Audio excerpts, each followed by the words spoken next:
Hello, everyone, and welcome to Slash Film Daily for April 9th, 2018. On today's show, we're going to talk about the latest film news, and in our feature presentation, we're going to be talking about the Solo: A Star Wars Story trailer. This is Slash Film senior writer Ben Pearson, and joining me are writers Hoai-Tran Hey everyone. and Chris Evangelista. Hello. All right, guys. We were planning on starting to record this episode probably an hour ago, and all of this news has suddenly smashed in the past few minutes. So we've been furiously writing about this stuff. Let's talk about some of the most recent things that just popped up on our news feeds, and let's start with Chris. The Batgirl movie is back on track. Tell us about that. Oh, yeah. So Joss Whedon was previously going to write and possibly direct the Batgirl movie for Warner Brothers. And after a long time, he basically walked away from the project. Not basically, he literally walked away from the project saying he couldn't crack the story. And after Joss Whedon quit, word broke that Warner Brothers was sort of putting the film on hold. They weren't going to pursue it any further for a while. But apparently that's not true, because now they've just hired Christina Hodson to write the script. She wrote the upcoming Transformers spin-off movie Bumblebee, and she also has credits on some she has two other screenwriting credits. One is a 2017 domestic thriller called Unforgettable, starring Rosario Dawson, and then the other is a horror movie that no one saw called Shut In, starring Naomi Watts. So it's kind of a weird choice, but she also has some background with the character because she was part of the team trying to develop a Birds of Prey movie for Warner Brothers, which also features Batgirl. So that film never happened, but apparently they liked her work enough on that film to give her a shot writing this script. So, HT, what do you think about the idea of a Batgirl movie, coming back into the forefront after Joss Whedon stepped away? As much as a fan as I am of Joss Whedon, I think it was a good idea for him to step away and for Warner Brothers to tap a female screenwriter for this story, just because, it requires a female perspective, I think, and it's such a fun character and a character that has a lot of potential, I think. And I'm really happy to see more of the Bat family on screen. My favorite part about Batman is his sort of assorted found family and the orphans that he's picked up along the way. So I am all for a Batgirl movie, especially because I just love her character so much, and her reinvented series too. So yeah, I'm all for it. And I don't really know a lot about the screenwriter, but I think it's a good idea. Yeah, I think she's one of those people that is definitely considered an up-and-comer in Hollywood. She, as Chris mentioned, doesn't have too many produced screenplay credits yet, but I know she's been a part of a lot of the big writers' rooms that these studios have been putting together, and the Transformers one, and then also I think she's working on the Ology series of movies that Paramount was working on too.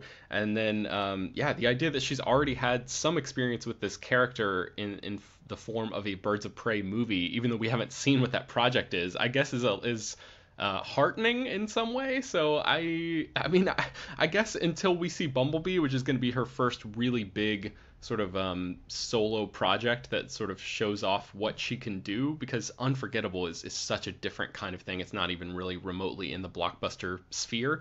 I don't know if we're going to have enough material to really judge Christina Hodson on what she's done thus far. So it'll be interesting to see who they get as a director on this. I mean, obviously having a female writer tackle this very popular female comic book character is a great thing, but are they going to go all the way and get a female director for this too? I don't know. It remains to be seen. Let's talk about Black Panther. So HT, Black Panther is setting box office records left and right. It's been doing so ever since it came out. What is the latest on Black Panther? So Black Panther just sunk Titanic's record as the third biggest U.S. theatrical release of all time. So Black Panther just raked in 665 million domestically, which overtakes Titanic's 659 million total box office haul, and it puts it just behind Avatar and Star Wars: The Force Awakens as the highest grossing domestic release ever. So this is really great news for Black Panther, which, like you said, is breaking records left and right. Right out the gate, it broke the record for the highest opening for a Marvel movie, and then it went on to become the highest grossing superhero movie ever as well. So now it is sort of inching its way towards the number 2 spot, which is Avatar for the highest grossing domestic releases. Avatar currently holds the number 2 spot with 760 million, so it would need another 100 million to get over that haul, but it probably won't beat Force Awakens 937 million, because that's a little bit far off, and Force Awakens is a Star Wars movie, so it's kind of in another realm. And Black Panther 2 will probably be sort of ceding its place at the box office soon when Avengers Infinity War takes hold in late April. Yeah, for sure. So, I sort of agree with you. I think The Force Awakens 937 million is practically untouchable because of how much excitement and hype there was for the return of Star Wars after 10 years, and there was so much curiosity from everyone, like my parents, and that was a movie that really tapped into a global audience, and it looks like Black Panther is doing something similar. Chris, do you think Black Panther is going to be able to make 100 million more in order to overtake Avatar's number 2 spot at the all-time domestic box office list? I don't know. It seems like it's possible now. I really don't know. I mean, I don't want to draw the ire of Avatar fans, but I just feel like this film has more legs than Avatar. Like, I feel like decades from now, people are going to be talking about Black Panther, whereas I guess we will only talk about Avatar since there's going to be sequels every year until the sun burns out. But still, it just seems like this has more staying power. Yep, I agree. All right, so moving on to our next topic. This one is pretty short, and you guys can read more about this and all of these articles at slashfilm.com, but I just wanted to touch on this really quickly. Game of Thrones Season 8 is currently underway. They're filming this in Northern Ireland right now, as well as other places across the world, but the Northern Ireland location is where they've been filming a huge battle scene, and it's actually the biggest battle that in Game of Thrones history, which essentially makes it the biggest battle in television history, because the previous battles that we've seen in Game of Thrones have been so huge. The Battle of the Bastards from season 6 took 25 days to shoot, and season 7's Loot Train attack, which was I think one of the best CG enhanced battles in TV history, took 23 days to shoot, and the one that they just finished took a staggering 55 straight nights to film. So that's basically the key point here, is just that this is the biggest battle by far. I mean, like, it doubled the production time of a lot of these what we consider to be epic battles already. So I don't want to get into any spoilers or anything. You can sort of dig into that a little bit further in this article if you're really interested. But just the idea that something this big is on the horizon for Game of Thrones is pretty fascinating, and it definitely has me curious to see what they're going to do when that show comes back in 2019. So I just wanted to touch on that really quickly. Chris, I went to see A Quiet Place at a screening not too long ago, and the Platinum Dunes logo came up, and my heart kind of dropped for a second, and it's just an involuntary action that happens when I see that logo, because for so long that production company was associated with horror movie remakes, but now a new news story indicates that won't be the case for very much longer, right? Yeah, I actually didn't even know Quiet Place was Platinum Dunes until I wrote this story. But yeah, as you said, Ben, Platinum Dunes, they were primarily known for producing remakes. They did the Texas Chainsaw Massacre remake, which is actually okay, but then everything else they did is kind of terrible. They did an Amityville Horror remake, they did a Hitcher remake, they did a really, really, really bad remake of Nightmare on Elm Street. And but now they're getting more into original things. In addition to A Quiet Place, they also co-produced the Purge films with Blumhouse. So it seems like they've learned their lesson that original horror can return much better results than remakes. Andrew Form, who's one of the founders of the company, along with Brad Fuller and Michael Bay, said, "For us as a company, we're always looking for original material. Any idea of finding something original was important for us." And Brad Fuller added, "We've rebooted enough. We've done all our rebooted horror movies. We're not going to be doing that anymore." So it looks like Platinum Dunes is done with remakes, and they're going to focus more on original genre films like A Quiet Place, which is good news because we need more of that. HT, as somebody who is just sort of, I guess, beginning to dip your toe into the horror genre, you're a horror newbie from what I understand. Is this exciting news for you? Yeah, I mean, I don't quite have. I'm not very fond of horror remakes. I think that tends to up the brutality and the violence just for the sake of shock value and not for any actual sort of interesting new take. So, and I didn't really know much about Platinum Dooms until I was reading this story, but I really liked A Quiet Place. I haven't seen the Purge movies, but A Quiet Place is kind of, I think if it's an indication of what Platinum Dooms is going to be doing from now on, I have a lot of hope for them. Yeah, me too, definitely.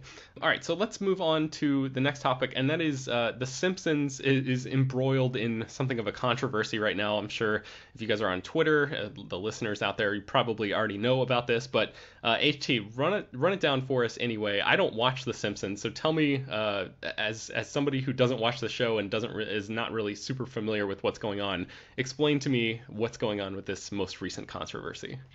So in 2017, a comedian named Hari Kondabolu created a documentary called The Problem with Apu, which sort of interrogates the legacy of Apu, one of the long-running Simpsons characters who's voiced by Hank Azaria. So Apu is a sort of stereotype of this thick-accented convenience store owner who has kind of dogged Indian Americans for decades and has been sort of the only representation that Indian Americans have had on screen until last decade, really.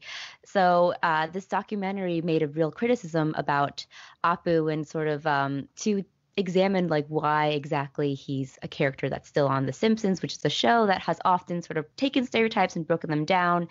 And this documentary has finally gotten a response from The Simpsons itself. So in the most recent episode of The Simpsons, there's a scene where Marge and Lisa Simpson debate the merits of an old children's book that Marge has edited to be less offensive, but the finished product is nonsensical, and Lisa tells her so.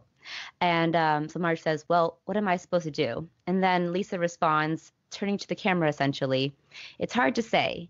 Something that started decades ago and was applauded as inoffensive is now politically incorrect. What can you do? And then the camera swivels to the frame photo of Apu, which is signed, "Don't have a cow." So it's essentially The Simpsons responding to this documentary and the criticisms about Apu and saying, we don't care. It's raising a lot of controversy on Twitter and with the comedian who did the documentary too, who said that on Twitter, he said, "The Simpsons response tonight is not a jab at me, but at what many of us consider progress." So he had a big problem with it. A lot of people were calling this a really toothless and cowardly response. So it is unfortunate because, it's just kind of shutting down whatever conversations we can have about representation and about not treating like other ethnicities and races as stereotypes.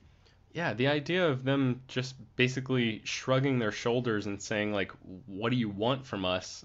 Like the answer is do better, right? Like Mm-hmm. I mean, I don't know. It seems like such a weird thing for them to sort of double down on. Like, just don't address it if you're gonna keep the character in instead Yeah. of like antagonizing the people who are still watching the show. It's such a strange choice to me. And it's also a stranger choice because it was a line that's said by Lisa Simpson, who is usually the very progressive and liberal-minded character on the show, who is kind of this beacon almost of like feminist and progressive values. And to have her say it seems so both disingenuous to her and also disingenuous to the line itself in saying that like, this caricature was applauded and inoffensive back when it was first started, which is not the case at all. Yeah, man. So Chris, do you still watch The Simpsons, and what do you think about all this? I don't watch it anymore, but this pisses me off because I was a huge fan. I still am a huge fan of like the first, I guess, 9 seasons of The Simpsons. It's to me that's one of those first 9 seasons are some of like the best television in history, and for them to just be so blasé about this it's offensive. And like HT mentioned, it's really offensive that they tried to make Lisa the mouthpiece of this because she's like the voice of reason in that family, and to give her character this line it's like a extra, I'm gonna use foul language here, it's like an extra fuck you, like what are you doing? Why why take this approach? It really bothers me. And at this point, I really wish The Simpsons would just end, because there are now more bad seasons of The Simpsons than there are good seasons. And that's just depressing. Like, enough is enough. Yeah, and Slash Film managing editor Jacob Hall told us in our Slack channel earlier today that one of our freelance writers reached out to, I guess, the showrunner or the company and asked for a response about this. And the response that they got was the episode speaks for itself. So that's sort of like a tripling down on this idea for me. It's not even them like realizing that all of this backlash is an actual problem. So I don't know, maybe some time away from this will give them the perspective that they need on this whole thing. But yeah, as somebody who doesn't watch the show but cares about these important societal things, it's sort of strange to watch a beloved show like this essentially just like go down swinging on something that's so wrong-headed. But let's move on to our next topic. We have a lot of news to cover still. Right before we started recording, this news story broke about the creators of Westworld, Jonathan Nolan and Lisa Joy. So Westworld is HBO's big fantasy, or I guess it's a sci-fi series technically, and they are doing this Reddit Ask Me Anything session. Reddit to me is like completely indecipherable. I don't really know exactly how it works. We're trying to figure that out earlier, but to boil it down to its essence, Jonathan Nolan got on there and he was talking to the fan community who essentially solved the entire first season of Westworld before the show's narrative structure revealed its twists to the audience. And he said, I'm just going to quote from his statement here, "It creates a larger problem for us, though, in terms of the way your guesswork is reported online.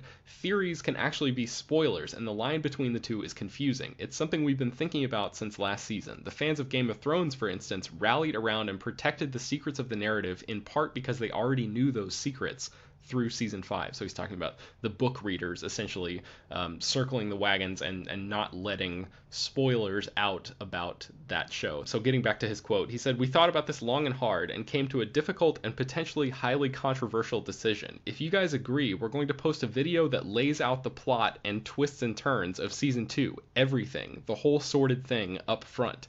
That way the members of the community here who want the season spoiled for them can watch ahead and then protect the rest of the community and help to distinguish between what's, quote, theory and what's spoiler. It's a new age and a new world in terms of the relationship between the folks making shows and the community watching them, and trust is a big part of that. We've made our cast part of this decision, and they're fully supportive. We're so excited to be in this with you guys together." So that is the big news, that as long as this particular Reddit thread gets 1,000 upvotes, which has not happened yet, but very conceivably could happen as soon as this afternoon, the showrunners of Westworld are going to release a video that essentially spoils all of season 2. So this is a fascinating thing that I've never heard any showrunner or creator offer to its audience before. I have to know what you guys think about this. HT, let's start with you. I think it's a really fascinating sort of stunt they're pulling, or like experiment rather. And I don't know, I think that it might be crazy enough to work. As someone who was, back when I was watching Game of Thrones, I was so sort of intrigued by spoilers that I went and actually read the entire series as I was catching up with the show. And it was actually, people who did read the books did keep a tight hold on spoilers when it came to online forums and everything like that, as far as I can remember, because there was a sort of like gatekeeping community almost to it. Like if you look at sort of like the Wikipedia sort of community and how people will edit out or make sure that something is right, I feel like that kind of became the case with Game of Thrones. And I do know for a lot of people with Westworld, the rampant theories that were circling around season 1 ruined the show for a lot of people. And I know that we, as many other outlets, are kind of prone to breathlessly reporting on theories that are happening. But I do feel like if we do know the spoilers or like what happens in a movie, we'll be more cautious about reporting it, I think, and like not putting in the headline, for example. So right. I'm kind of on the side of this. I mean, like, I think like maybe like bullet point list of like these events, maybe don't like spoil them or something like that, would be good enough. And also, I'm kind of the opinion that spoilers, if that makes or breaks a show for you, then it's not a good show. So, knowing it in the long run won't exactly deter your enjoyment. But I do think this would be a really interesting sort of experiment for like for fans of Westworld and people who are willing to step up and like protect others, I guess, from spoilers. So I don't know. It's interesting. I'm really intrigued to see if this is a real thing that are happening and not just like some sort of gimmicks to get headlines. But it would be fascinating to see if it works out. Yeah, I feel like in a perfect world, maybe it would work, but the idea of so I don't know. This is such a complicated topic. Chris, let's go to you, and I want to hear what you think about this before we really dive in. This is so strange to me, and a part of me thinks it's not even real. Like a part of me thinks this is some sort of like long con or some sort of gag that they're going to release a video and it's not going to be accurate at all. I don't know. It just seems, I'm not sure what the end game is here, because the way they phrased it was to make it sound like this video is going to be for Reddit, but the minute they upload this video, if it's real, on Reddit, everyone, including our site, is going to run the video, and then everyone's going to know the spoilers. So I'm not really sure what their goal is here. It just seems very strange and very unlikely to me. Yeah, that's part of what I was sort of reacting to, is the idea that like having gatekeepers does not seem really plausible or like enforceable in any meaningful way when every site is running, the latest theories about Westworld. Every site is just going to run this video, and then anyone who wants to can just take a look at this. I mean, I guess there's man, yeah, it's a very strange thing, but I am inclined to agree with your theory, your guess, that this is actually just an elaborate head fake, because this is Jonathan Nolan we're talking about. This is a guy who is very, very aware of how his show is parsed, every single frame online. He has been an active member of the Reddit community for a long time and knows how that community and then the internet at large works. And also, he wrote The Prestige. Like that is his MO, is misdirection and, pulling the rug out from people in order to achieve a magic trick. That's like his whole thing. So I would, if I had to put money on this, I would say that whatever video they ultimately end up releasing is going to put forth a narrative, but it might not be the narrative of season 2. I'm guessing that he cares more about surprising people than he does about the idea of potentially protecting people, because I just think that this idea sounds innovative and interesting on paper, but as soon as you go one or two steps beyond releasing this video, it all seems to fall apart for me. So I don't know. Do you guys have any other thoughts about this, or any AHT? Do you think this is actually something that could be enforceable in any way? I don't know if enforceable is the right word to do it. I think this is a sort of an issue of whether you are willing to seek out spoilers or not. So it kind of puts the burden upon the viewers. Maybe if before, when they were just like randomly looking through theories, then they wouldn't know whether one theory would pan out and one theory wouldn't. But here they have like something to avoid, essentially, if they really want to avoid spoilers. It kind of clearly delineates things. That's my idea anyways, in the perfect world that I've created. So I don't know. I mean, it kind of did work for Game of Thrones, even though sometimes I would troll people and like kind of tease something, but I wouldn't outright spoil things. Mm-hmm. So I don't know. I think it could be interesting for fans of Westworld to see if like they are willing to go out of their way to avoid spoilers, essentially. Yeah, we'll keep you guys posted on how this all plays out. I'm really interested to see how it goes. But in the meantime, let's move on to our next story, and that is the Terminator movie is casting up. We know that Arnold Schwarzenegger is coming back. Linda Hamilton is coming back to play Sarah Connor. Tim Miller, who directed Deadpool, is directing this film, and James Cameron, who directed the first 2 Terminator movies, is coming back to produce this movie. And now a news item today revealed that Diego Boneta, the star of the 2012 jukebox musical Rock of Ages, has been cast in this film.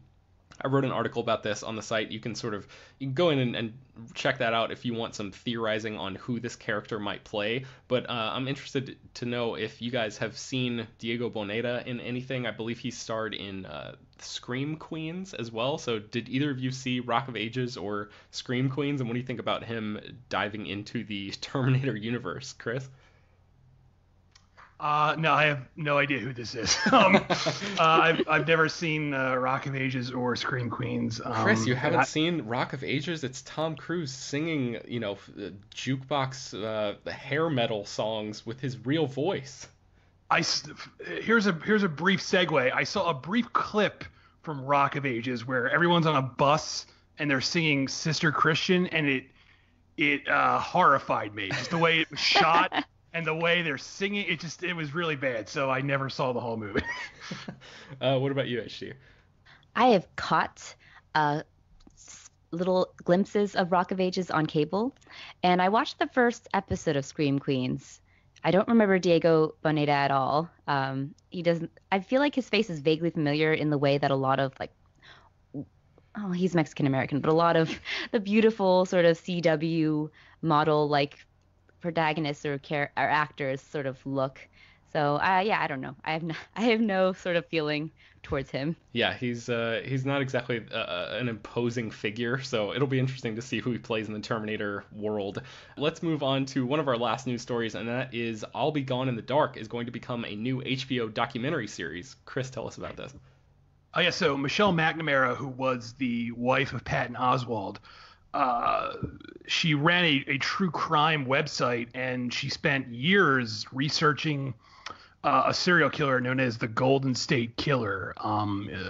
Much like the Zodiac Killer, no one ever identified this killer. No one ever caught him. And Michelle McNamara came very close to basically cracking, figuring out who he might be, but she unexpectedly died in 2016. Her book, I'll Be Gone in the Dark, was finished and released this year, and now HBO is going to turn it into a docu-series, which I'm not surprised about at all. I'm currently reading the book, and it's very good. It's very cinematic the way it's written, so it'd make either a great narrative film or a documentary film, either way. And it's very disturbing. It's a very disturbing book. If you don't have a home security system and you read this book, I guarantee you're going to want to run out and get one, because it's all about basically how this guy would literally just break into people's homes while they were sleeping and torture them to death. So it's very disturbing stuff. So, but it's a very good book. If you can stomach the source material, I highly recommend the book. So do you think that this is going to be a docu-series, sort of like The Jinx, which was another HBO show? And that show, I mean, The Jinx is so unique in the way that its main subject essentially became national news because of what he revealed in the final episode of that show. I don't think any show is going to be able to necessarily recapture that kind of holy shit aspect with the ending of it. But do you think that there's a chance that this docuseries, I guess, brings this case to such a wider audience that maybe the killer will ultimately be found? Is that, like, based on what you've read in the book and stuff like that and what you've heard about this case, do you think that's something that's plausible? I think it might be, because I actually had never even heard of the Golden State Killer until I started, this book came out. So I definitely feel like there's a chance that something like this could bring a lot of attention to this story. So that's going to bring us into our feature presentation. HT and Chris, we're going to leave you guys here. Where can we find more of your work online? HT, let's start with you. You can find me every day at slashfilm.com, and I'm on Twitter at HTranBuoy. And Chris? I'm also at slashfilm.com, and I'm on Twitter at Evangelista413. And joining me now is Slash Film Weekend Editor Brad Oman. Brad, how's it going? Not too bad. How about you? I am doing great. So I guess it was late last night, a new trailer dropped for Solo, A Star Wars Story. And this morning you wrote a detailed trailer breakdown of this, one of our patented trailer breakdowns where we just go frame by frame looking through this thing. I guess I have not had a chance to read your trailer breakdown yet. I'm looking forward to doing that as soon as we wrap up this podcast. But what did you think about the trailer? Just, I guess we'll talk about it in general terms, and then maybe you can tell me a few more little detailed things about it. But what did you think about this? Yeah, I thought it was fine. I'm still cautiously optimistic about this movie. There wasn't anything particularly exciting about this trailer though. Like, usually a Star Wars trailer has at least one moment where I'm like, "Oh, holy shit, that's awesome." And there was one good moment in the trailer, which is when Han finds out how old Chewbacca is and that he's a pilot, and the whole thing is like, he's like, "Oh, okay, it's like, you look great." Yeah. But otherwise, I don't know. This again, I feel like we have the same problem we did with the last trailer, in that this is a movie that's called Solo, and there's not really a lot of Han Solo in this trailer. And part of that might be because this is an ensemble cast piece, because it's a heist movie and that kind of thing. But the movie is still called Solo, and I feel like they're holding back Alden Ehrenreich's performance, and I'm worried that it's because this is maybe the best stuff that they're showing, and maybe his performance isn't that great. I really don't know. Like, I want to be on board with this movie, and there's some things about it that are interesting, but this trailer doesn't really give that much of a vibe of what the story is even about, except that there's some job that they're trying to pull off. Hmm. And maybe that's a good thing, because maybe the story is really cool and they don't want to give away certain details. But right now, I'm having difficulty getting really excited for it, as big of a Star Wars fan as I am. Yeah, that's sort of surprising to hear because you're a much bigger Star Wars fan than I am, and I guess I find myself pretty. I mean, I guess cautiously optimistic is the way to describe it, but I find myself kind of excited about this. It seems, for a concept that I think all of us agree does not need to actually exist. I think it looks kind of cool, and especially for something that has undergone so many behind the scenes mix-ups and shake-ups and troubles and all of that kind of stuff. It seems like it's a movie that has a distinct look to it, which I think even in the trailers, I was expecting the film to maybe feel a little disjointed because of, Lord and Miller, Ron Howard, all this kind of stuff. I felt like we might get a feeling of that in the footage that we see, but to me, it doesn't seem like that's there. And all of the Donald Glover stuff is so great. I really enjoyed Emilia Clarke kicking off this trailer. She as a performer can be hot and cold for me, but this, from what little we see of her here, it seems like she's very much in her wheelhouse and comfortable.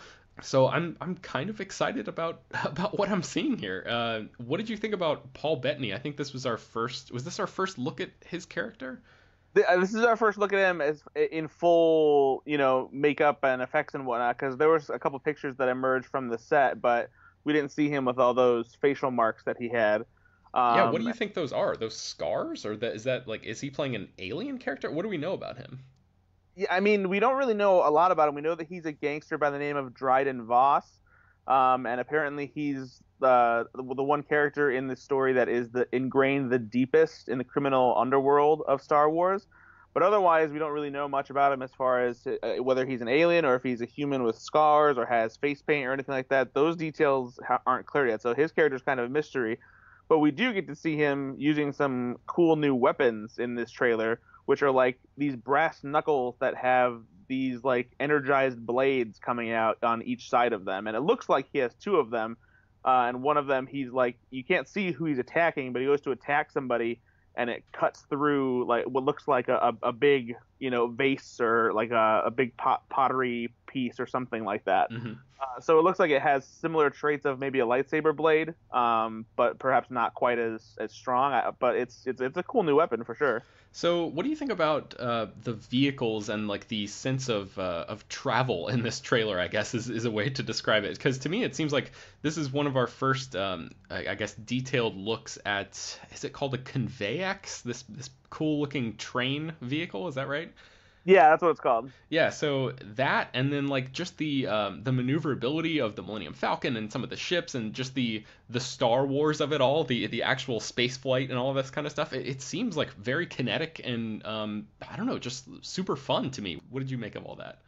No, and that's kind of why I'm still not down on this movie yet, is because it does look exciting. It looks fun and enjoyable, but there's something about it that doesn't feel like it quite has the real energy that I expect from a Star Wars movie. But yeah, the stuff with the Millennium Falcon is really cool. There looks like there's going to be a lot of chases here. I think that the heist on the Conveyax is going to be really cool. We get to see more of that here with the new range troopers, who have these boots that are magnetized to the surface of the train while having a shootout with Woody Harrelson as Tobias Beckett. There's a lot of cool stuff here, for sure. But again, nothing that I'm like, oh my god, this is gonna be amazing. Yeah, yeah. So the only other thing I guess that I noticed on first view of this trailer, because I only saw it once, was the I guess conscious homages to movies long past, the old school westerns and like the Japanese samurai movies and stuff like that. What did you think about the way that I guess it's so hard to attribute those choices to a particular filmmaker, because we know that Ron Howard shot, I think, the same script that Lord and Miller were working with. He just went in and did it a lot more efficiently, which is what Lucasfilm was looking for. But in terms of shot selection and stuff, what did you think about those shots? Was that like a little too much for you? Like the shots between the legs and the holster, the gun holster, and all that looked like a classic sort of quick draw scenario. Was all that appropriate to you for the tone that you think they're going for here? Yeah, I mean, honestly, shots like that are what is keeping me the most interested, because it's clear that there's actually some style here. Ron Howard definitely gets criticism, and I've given it to him too, that he's more of a an everyman filmmaker and doesn't really have any signature traits about him, and doesn't stand out from the rest of the pack as a filmmaker, which is part of the reason he was hired. He felt safe, but there's some stylish stuff here. Like that shot of Lando between Han's legs when he walks in the bar is really cool. Like you said, the side shot where you see Han unclipping his blaster as he stands in front of the villain, who's apparently is named Enfys Nest, if that's how you pronounce it. Enfys, I don't know, but that's apparently a female character as well. And then you have the establishing shots of the conveyex, just like you would an old school locomotive train before a gang of robbers comes to, take whatever loot is on board of it. So it definitely has the sci-fi western feel that the original Star Wars was intended to have. That was the whole idea behind it. It was not only was it a sci-fi opera, but it had all these western influences as well.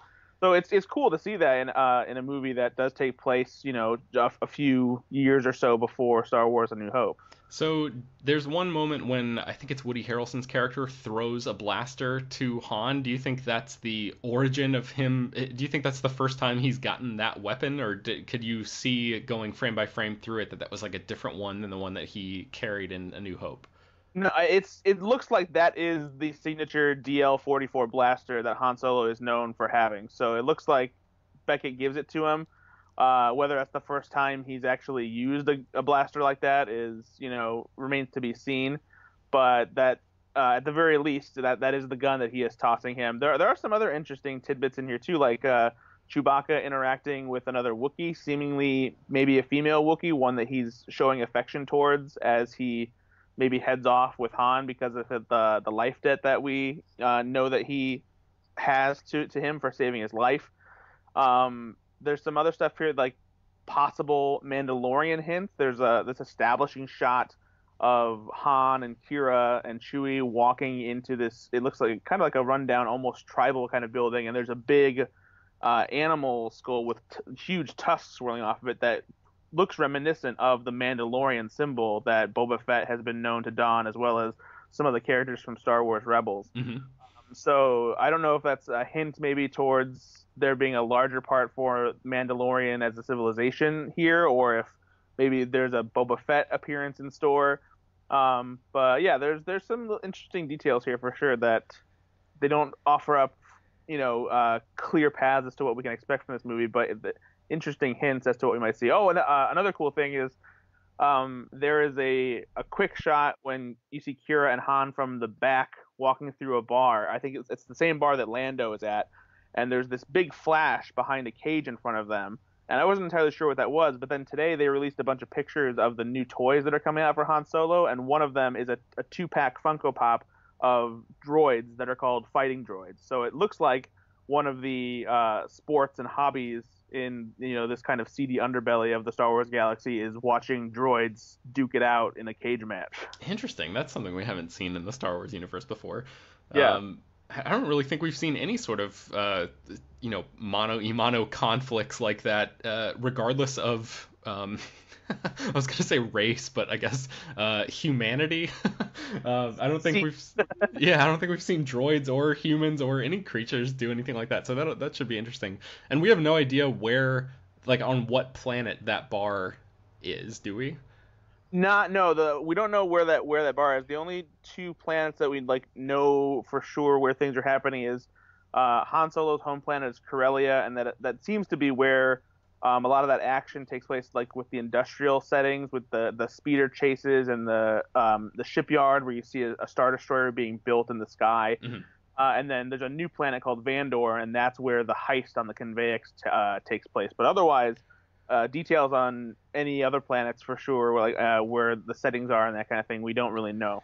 Awesome. All right. Well, yeah, I look forward to diving more into your trailer breakdown, and I encourage everybody to do the same. You can find that linked here in the show notes, along with all of the other articles that we talked about on today's podcast episode. Brad, before we go, where can people find more of your work online? Slashfilm.com is where I write all the time. You can also check me out on Twitter at Ethan_Anderton, and check out my goofy podcast, Go Flix Yourself, for a bunch of jokes and talk about movies and trailers and trivia games and all that jazz. Awesome. You can find me on Twitter at Ben Pears. I am also writing at Slashfilm.com. Slashfilm Daily is published every weekday, bringing you the most exciting news from the world of movies and TV, as well as deeper dives into the great features you can find at the site, like Brad's trailer breakdown. You can subscribe to the show on iTunes, Google Play, Overcast, Spotify, all the popular podcast apps, and feel free to send your feedback, questions, comments, and concerns to us at peter@slashfilm.com. Be sure to leave your name and general geographic location in case we mention your email on the air. Don't forget to rate and review the podcast on iTunes. That really helps us a lot in terms of visibility. And tell your friends, spread the word. We'll see you guys tomorrow.